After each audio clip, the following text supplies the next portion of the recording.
Hey guys, Jason here, stopping in for another 5-minute lesson today. And today I want to drill into the concept of discount. Discount on buying your real estate. The old adage, you make your money when you buy. The idea of how do you make dollars, or more importantly, what's a way or a strategy or a process that discount helps us as property investors. So I'm going to go through an example today. This is a risk. What do you mean by ask? Always ask. The answer is always no if you don't ask. Ask for a discount. I'm a big fan of asking for big discounts all the time when it comes to real estate. You never know what could happen. One of my first deals that I ever purchased, it was on the market for $235 and I purchased it for $165. Robert Kiyosaki's book about buying property, Rich Dad, Poor Dad, was the one that I learned that lesson from, and it was just a simple lesson. Go and just discount it by 20-30% and then ask someone if they want to sell it. So really at the end of the day, number one rule, always ask for a discount. The answer will be no unless you ask, and sometimes it might even be yes. Okay? When you buy discount properties or you get properties at a real discount, you can't access the equity for about 12 months. Often where we think, well, we buy it today and we can access the equity tomorrow or whatever it is, unless you're going to buy and sell, accessing the equity, which is the equity recycle, will take some time and you've got to have a little bit of patience. But let's go through the process here. This is, like I said, a real deal that we've done with one of our customers not so long ago, just over 12 months ago, so I can show you some of the numbers. The property was on the market for $420,000. Now, we negotiated on behalf of our client to purchase that property for a pretty significant discount. We asked to get the property for $378,000, which was a $42,000 discount on the property. Now, that's a nice little purchase, a good reduction, and people sort of say, well, why would someone sell for a discount? The answer is, who cares? It's irrelevant. All you know is they wanted that and they're happy to take that. There's lots of reasons why people move on, sell properties for less than they're asking or less than they're worth. For me, I've stopped asking. It's irrelevant as long as it stacks up, as long as the valuations work. Discount deals are great if you can get them. Often, discount deals are harder in a rising market and easier in a correcting market, but you've got to be a bit careful in the correcting market. But let's have a look at the process. Bought the property at a good $42,000 discount.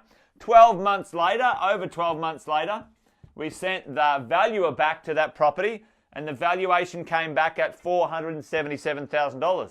Thumbs up. Our research, our negotiations, and the property all stacked up. Everyone's pretty happy. A little bit of an uplift in the marketplace as well as a decent discount.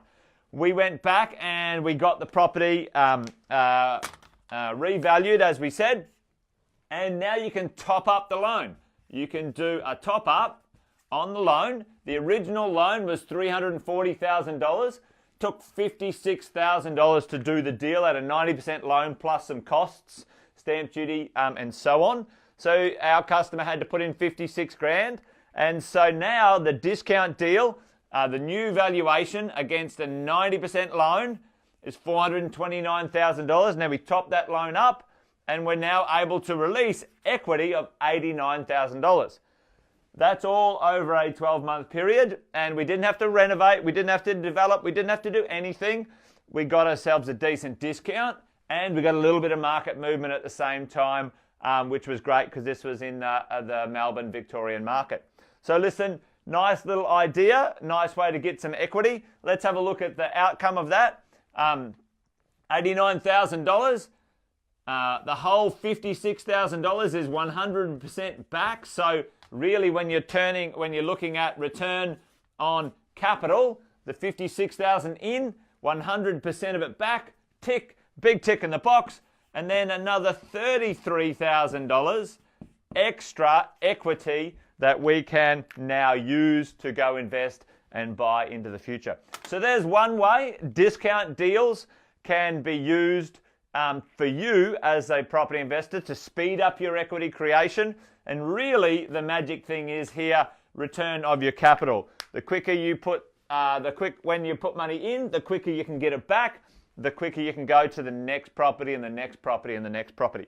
So hopefully those numbers made sense. There's a lot on the page there today, but really the number one thing is if you want to create equity faster, one way to do it is buy properties at less than they're asking or less than they're worth, because that creates your instant equity in your pocket, and a great way to start as a property investor. Really easy, not much to do other than ask for it.